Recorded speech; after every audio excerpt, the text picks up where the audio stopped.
பிஸ்மில்லாஹிர்ரஹ்மானிர்ரஹீம்.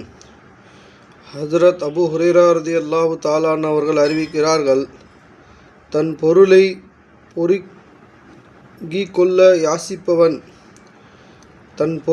பெருக்கிக் கொள்ள யாசிப்பவன் நரகின் தீக்குலைகளை தான் யாசிக்கிறான்.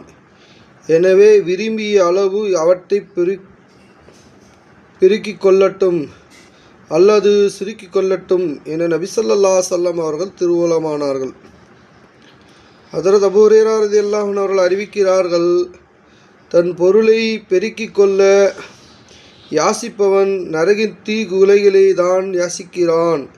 எனவே விரும்பிய அளவு அவற்றை பெருக்கிக் கொள்ளட்டும் அல்லது சுருக்கிக் கொள்ளட்டும் என நபி ஸல்லல்லாஹு அலைஹி வஸல்லம் அவர்கள் விளக்கமளித்தார்கள். விளக்கம்: முன் ஹதீஸில் அல்லாஹ்வின் மறைமுக உதவி தடைப்பட்டு போகும் என்று தான் எச்சரிக்கப்பட்டிருந்தது. ஏனெனில் அங்கு தேவையின் போது யாசிப்பதை பற்றி கூறப்பட்டது. இங்கேயோ தேவையின்றி வெறும் பொருள் பெருக்கும் நோக்கத்தோடு பிச்சை எடுப்பது பற்றி கூறப்பட்டுள்ளது.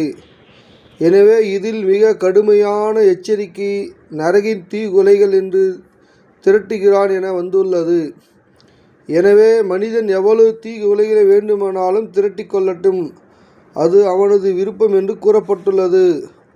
ஒரு தடவை ஹஜ்ரத் உமர் ரலியல்லாஹு அன்ஹு அவர்கள் நபி ஸல்லல்லாஹு அலைஹி வஸல்லம் அவர்களின் தாங்கள் 2 பொற்காசுகளை அளித்தார்கள் என 2 நபர்கள் தங்களை புகழ்ந்து கொண்டிருந்தார்கள் என்று கூறினார்கள். அதற்கு நபி ஸல்லல்லாஹு அலைஹி வஸல்லம் அவர்கள், எனினும் ஒருவருக்கு நான் 10 முதல் 100 பொற்காசுகள் வரை கொடுத்தேன், எனினும் அவர் இவ்வாறு செய்யவில்லை என்று கூறிய நபி ஸல்லல்லாஹு அலைஹி வஸல்லம் அவர்கள் மேலும் திருவுளமானார்கள், சிலர் என்னிடம் வந்து யாசிக்கிறார்கள். அவர்கள் யாசித்ததை வைத்து நான் அவர்களுக்கு ஏதேனும் கொடுத்து விடுகிறேன்.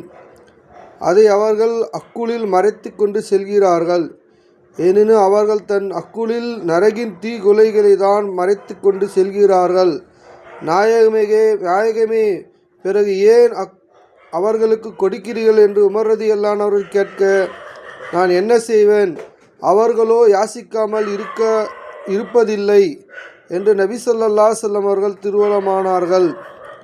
இன்னொரு ஹதீஸில் வாசகம் வருமாறு, நாயகமே, அது நரக நெருப்பு என்று தாங்களுக்கு